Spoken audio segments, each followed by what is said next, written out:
بسم الله الرحمن الرحيم. الحمد لله وكفى وسلام على عباده الذين اصطفى، أما بعد، فأعوذ بالله من الشيطان الرجيم. بسم الله الرحمن الرحيم.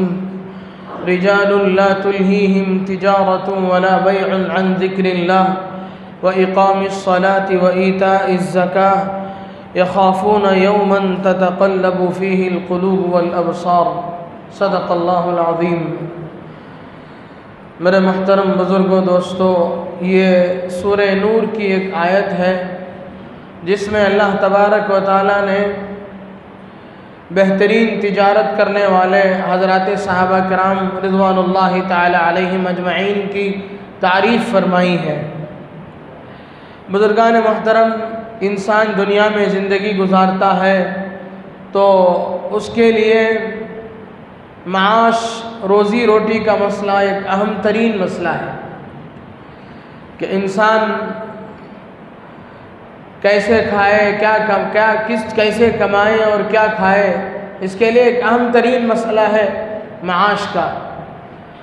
اور دنیا میں معاش کے جتنے ذرائع ہیں، معاش کے مختلف ذرائع ہیں، جیسے زراعت ہے، تجارت ہے، ملازمت ہے، صنعت و حرفت ہے. مختلف ذرائع ہیں. ان میں سب سے بہترین ذریعہ تجارت ہے. حضرت شیخ الحدیث مولانا زکریا صاحب نور اللہ مرقدہ کی ایک کتاب ہے فضائل تجارت. اس میں حضرت نے ایک حدیث نقل کی ہے جس میں اللہ کے نبی صلی اللہ علیہ وسلم فرماتے ہیں، 9 اعشار الرزق فی التجارہ. روزی کا 90% حصہ اللہ نے تجارت میں رکھا ہے. ہم لوگ جانوروں کے پالنے کو، مویشی پالن کو بہت مفید چیز سمجھتے ہیں، لیکن یہاں اللہ کے نبی صلی اللہ علیہ وسلم کی تعلیمات کو دیکھیں تو آپ نے فرمایا کہ روزی کے 90% مسائل جو ہے اللہ تعالیٰ تجارت کے ذریعے سے حل فرماتے ہیں. نبی اکرم صلی اللہ علیہ وسلم نے جس سرزمین میں آنکھ کھولی، عرب کی وہ سرزمین تھی، وہ اس کی اکثر زمینیں کاشتکاری کے قابل نہیں تھی. اس لیے وہاں کے اکثر لوگ یا تو تجارت کرتے تھے یا صنعت و حرفت کرتے تھے. کوئی ہنر استعمال کر کے پیشہ کرتے تھے، صنعت و حرفت کرتے تھے، کاریگری کرتے تھے. اللہ کے نبی صلی اللہ علیہ وسلم نے جس ماحول میں آنکھ کھولی تھی وہ سب تجارت، تاجر لوگ تھے. نبی علیہ الصلوۃ والسلام کا جو قبیلہ تھا قریش، اس کے بڑے لوگ بھی تجارت ہی کو ان لوگوں نے اختیار کیا. چنانچہ حضرت خواجہ ابو طالب، اللہ کے نبی صلی اللہ علیہ وسلم کے چچا، وہ بھی تاجر تھے. انہوں نے ایک مرتبہ تجارت کا ارادہ فرمایا، ملک شام کی طرف تجارت کے لیے سفر کرنا چاہا. تو اس وقت نبی علیہ الصلوۃ والسلام کی عمر 12 سال 2 مہینے کی تھی. آپ علیہ الصلوۃ والسلام کو پہلے انہوں نے لے جانے کا ارادہ ظاہر فرمایا، پھر انہوں نے اپنے ارادے سے وہ پھر گئے. وہ اللہ کے نبی صلی اللہ علیہ وسلم کو چھوٹی عمر کے ہونے کی وجہ سے اور راستہ سفر میں مختلف مسائل پیش آ سکتے ہیں، اس لیے نبی کی خیر خواہی پر انہوں نے ان کو چھوڑنا چاہا.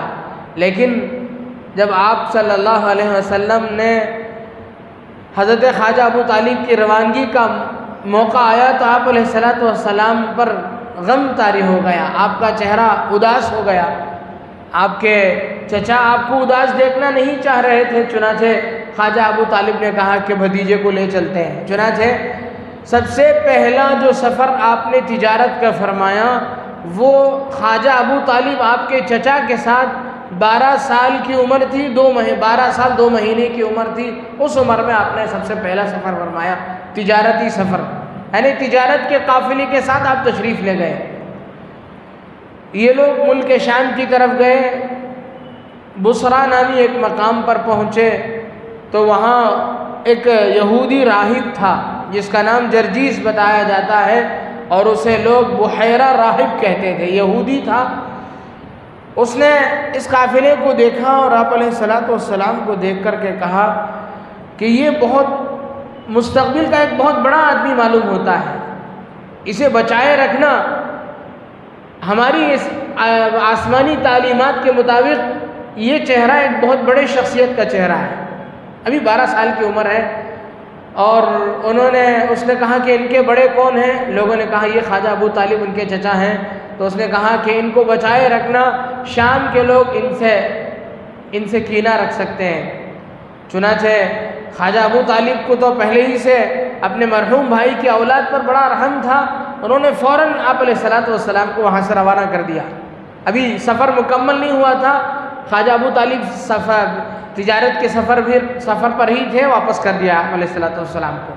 الغرض میں یہ کہنا چاہ رہا تھا کہ یہ پہلا سفر تھا آپ علیہ الصلوۃ والسلام کا، اور اس کے بعد کچھ سفر آپ نے خواجہ ابو طالب کے ساتھ فرمائے، لیکن حضرت ابو طالب جو ہے بہت کثیر العیال تھے، بڑی فیملی تھی ان کی، بہت زیادہ بچے تھے۔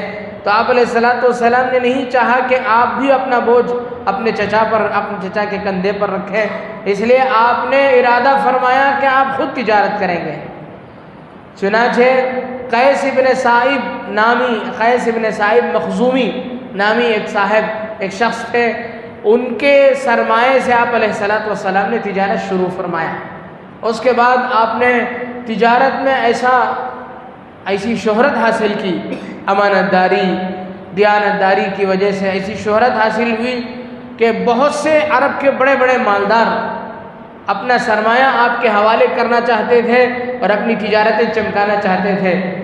اسی ضمن میں حضرت خدیجہ رضی اللہ عنہا بھی آئی تھی، وہ بھی مکے کی بڑی تاجر عورت تھیں، مالدار عورت تھیں، انہوں نے بھی اپنا سرمایہ آپ علیہ الصلوۃ والسلام کے حوالے کیا تھا، اور آپ نے تجارت میں بڑا نفع ان کے لیے پہنچایا تھا۔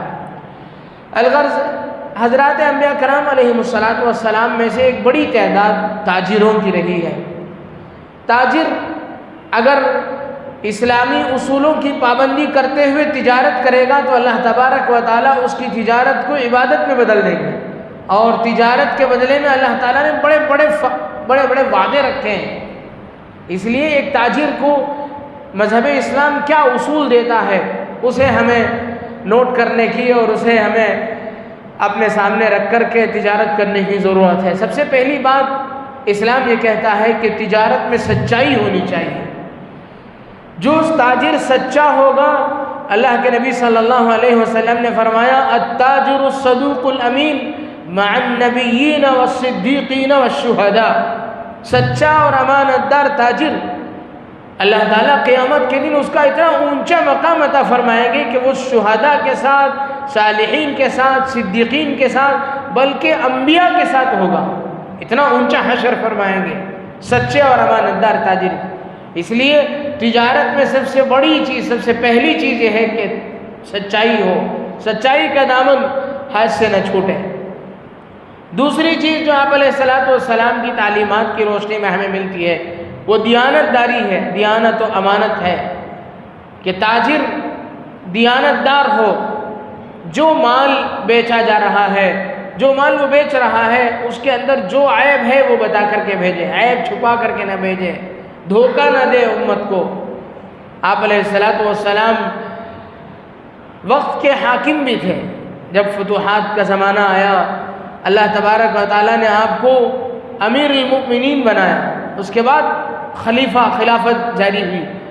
اللہ کے نبی صلی اللہ علیہ وسلم حاکم وقت تھے، چنانچہ آپ کمرے میں، مسجد میں، کونے میں بیٹھنے والے حاکم نہیں تھے، آپ مارکیٹ میں نکل کر کے دیکھتے تھے کہ کیا ہو رہا ہے، تجارت لوگ کیسے کر رہے ہیں۔ چنانچہ روایات میں آتا ہے کہ آپ علیہ الصلوۃ والسلام بازار میں سے گزرے، دیکھا کہ ایک صاحب گیہوں کا ڈھیر لگائے ہوئے ہیں، آپ نے اس ڈھیر میں اپنا ہاتھ داخل فرمایا، دیکھا تو اندر گیلا گیہوں ہے اور اوپر سوکھا ہے۔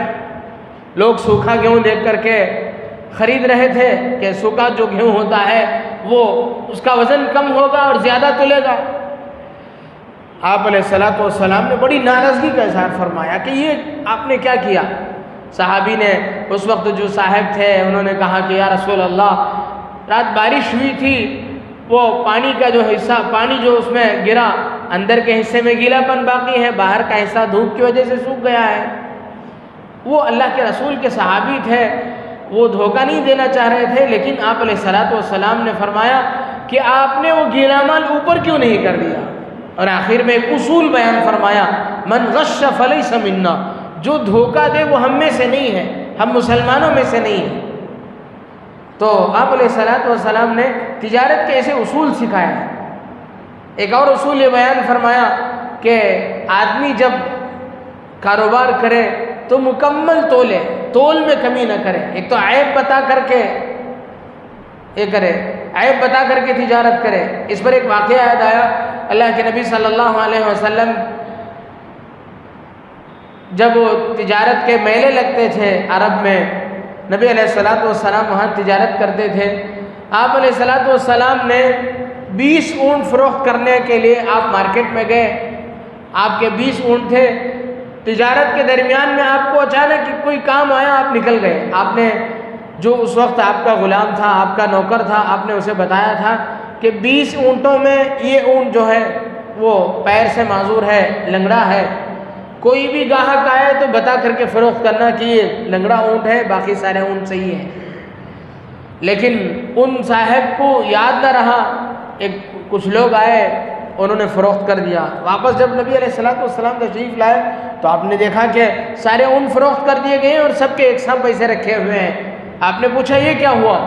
انہوں نے کہا اوفو، بڑی غلطی ہوئی یا رسول اللہ، میں بتانا بھول گیا تھا۔ آپ نے کہا، آپ نے پوچھا وہ لوگ کون تھے اور کہاں سے آئے تھے؟ تو جو نوکر تھے اس وقت انہوں نے کہا کہ یا رسول اللہ وہ یمن سے آئے تھے وہ لوگ، اور اس راستے، یمن کا راستہ جو ہوتا ہے وہ راستہ انہوں نے بتایا۔ تو آپ علیہ الصلوۃ والسلام نے اس غلام کو اپنے ساتھ سواری پر سوار کرایا اور یمن کے راستے میں چل پڑے۔ چنانچہ روایات میں آتا ہے کہ ایک رات ایک دن کی مسافت طے کرنے کے بعد ایک قافلہ ملا جس میں وہ اونٹنیاں تھیں جو آپ علیہ الصلوۃ والسلام کے نوکر نے فروخت کیا تھا۔ آپ نے آواز دی کہ لوگوں رک جاؤ، یہ اونٹ تم لوگوں نے کس سے خریدے اور کہاں سے آ رہے ہو تم لوگ؟ انہوں نے کہا کہ ہمارا مالک یمن کا رہنے والا ہے، اس نے ہمیں یہ تاکید کر کے بھیجا تھا کہ عرب میں محمد ابن عبداللہ نام کا ایک ایماندار تاجر ہے، جب خریدنا تو اسی سے خریدنا، کسی اور سے نہیں۔ چنانچہ ہم 2 دن انتظار کرتے رہے، تیسرے دن ہمیں یہ ملا، ہم نے زیادہ بھاؤ تو نہیں کیا، ہم لے کر کے فرار ہوئے، لے کر کے بھاگے آئے۔ بڑی ہمارے لیے سعادت تھی کہ ہمارے آقا نے جو کہا وہ چیز ہمیں مل گئی، اس لیے ہم نے کچھ دیکھا نہیں۔ آپ علیہ الصلوۃ والسلام نے فرمایا کہ دیکھو اس میں ایک اونٹ لنگڑا ہے، میں نے اپنے نوکر کو بتلایا تھا، انہوں نے تمہیں بتلایا نہیں ہے، اس کی قیمت کم ہے، باقی اونٹوں کی قیمت الگ ہے۔ جب تک ان لوگ اتنی چھوٹی سی، اتنا چھوٹا سا، اس میں اتنا چھوٹا سا نقص تھا، اتنی چھوٹی سی کمی تھی کہ ان لوگوں کو نظر بھی نہیں آیا تھا، وہ لوگ پہچانے بھی نہیں تھے کہ اس میں ایک اونٹ لنگڑا بھی ہے۔ تو ان لوگوں نے آپ علیہ الصلوۃ والسلام کے بتانے کے بعد ان کو اندازہ ہوا کہ ہاں اس میں ایک اونٹ معذور بھی ہے۔ چنانچہ یہ واقعہ ہوا، لوگ چلے گئے۔ بعد میں جب آپ علیہ الصلوۃ والسلام نبی بنائے گئے، آپ نے نبوت کا اعلان فرمایا، تو پھر وہ لوگ آئے، انہوں نے دیکھا کہ اللہ، اچھا یہ ہے اللہ کے نبی۔ ان لوگوں نے کہا کہ ہاں، ہمیں اسی وقت اندازہ ہوا تھا کہ ایسا تجارت، صاف ستھرا تجارت کوئی معمولی انسان نہیں کر سکتا ہے۔ تو نبی علیہ الصلوۃ والسلام نے امت کو یہ بتلایا کہ تجارت کیسے کی جاتی ہے اور تجارت کیسے عبادت بن جاتی ہے۔ تو بزرگان محترم، اللہ کے نبی صلی اللہ علیہ وسلم نے اصول سکھائے اور فرمایا آگے کہ جب ناپ تول کرو تو جھکتا ہوا تولو، اس میں ڈنڈی نہ مارو۔ قرآن کریم میں ایک مستقل صورت ہے جس میں فرمایا گیا وَيْلٌ لِّلْمُطَفِّفِينَ، بربادی اور ہلاکت ہے اس انسان کے لیے، جو ان لوگوں کے لیے جو ناپ تول میں کمی کرتے ہیں۔ اذا اکتالوا علی الناس یستوفون، فرمایا کہ جب لوگوں سے خریدتے ہیں تو پورا خریدتے ہیں۔ وَإِذَا كَالُوهُمْ أَوْ وَزَنُوهُمْ يُخْسِرُونَ، اور جب لوگوں کو تول کر کے یا ناپ کر کے دیتے ہیں تو اس میں گھوٹالا کرتے ہیں، اس میں گھٹا کر کے کرتے ہیں، اس میں نقصان کرتے ہیں، دھوکہ دیتے ہیں۔ اللہ رب العزت نے فرمایا ویل ہے ان کے لیے، ویل کے 2 معنی ہیں، ایک یہ ہے کہ ان کے لیے بربادی ہے، ان کی تجارت برباد ہوگی، اور دوسرا معنی یہ ہے کہ ویل جہنم میں ایک وادی کا نام ہے، جو لوگ اس طریقے کا کام کرتے ہیں ان کا ٹھکانہ جہنم میں ویل ہے، ویل نامی وادی ہے۔ تو اللہ کے نبی صلی اللہ علیہ وسلم نے فرمایا زن ورجح، کہ جب تولو جھکتا ہوا تولو، ڈنڈی نہ مارو۔ اس طرح کے اصول اور بھی ارشاد فرمائے آپ علیہ الصلوۃ والسلام نے کہ جب کوئی آدمی تمہارے سے تجارت کرے تو اس کے ساتھ نرمی کا معاملہ کرنا، نرمی کا برتاؤ کرنا، سختی نہ کرنا تجارت میں۔ آپ علیہ الصلوۃ والسلام نے فرمایا رحم اللہ رجلا، اللہ تعالیٰ ایسے آدمی پر رحم کر، رحم اللہ رجلا سمحا اذا باع واذا اشترى واذا اقتضى، اللہ تعالیٰ اس بندے پر رحم کرے جو چھوڑ کر دیتا ہو، جو تجارت میں نرمی اختیار کرتا ہو، جب خرید و فروخت کرے، جب کوئی فیصلہ کرنے کا اسے موقع آئے، نرمی اختیار کرتا ہو۔ اسی طرح تجارت کے اصولوں میں سے آپ علیہ الصلوۃ والسلام نے یہ بھی بیان فرمایا تجارت کی تعلیمات میں کہ جب کوئی آدمی تم سے خریدے اور اسے جو چیز خریدا ہے اس پر وہ شرمندہ ہو، یا تو وہ اس کی ضرورت اس کی ختم ہو گئی ہو، یا اس میں اس کے لیے کوئی عیب نکل آیا ہو، اور وہ لا کر کے اسے واپس کرے، تو آپ علیہ الصلوۃ والسلام نے فرمایا کہ جو بندہ بیچی ہوئی چیز کو واپس لے گا اللہ تعالیٰ اس کے کیے ہوئے گناہ کو واپس کر لیں گے، یعنی اس کے گناہوں کو معاف فرمائیں گے۔ اسے کہتے ہیں اقالہ۔ جو بندہ اقالہ کرے گا اللہ تعالیٰ اس کے گناہوں کو معاف فرمائیں گے۔ آج ہم اپنے دکانوں میں لکھ کر کے لگا لیتے ہیں نو ریٹرن، کوئی ریٹرن نہیں لیں گے ہم لوگ۔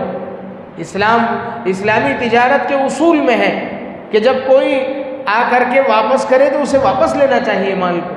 آج غیروں نے اسے اپنایا، آپ دیکھیں دنیا کی بڑی بڑی کمپنیاں، تجارتی کمپنیاں جو ہیں امیزن وغیرہ، ان کے پاس اصول ہیں کہ اتنے دنوں تک لوگ واپس کر سکتے ہیں۔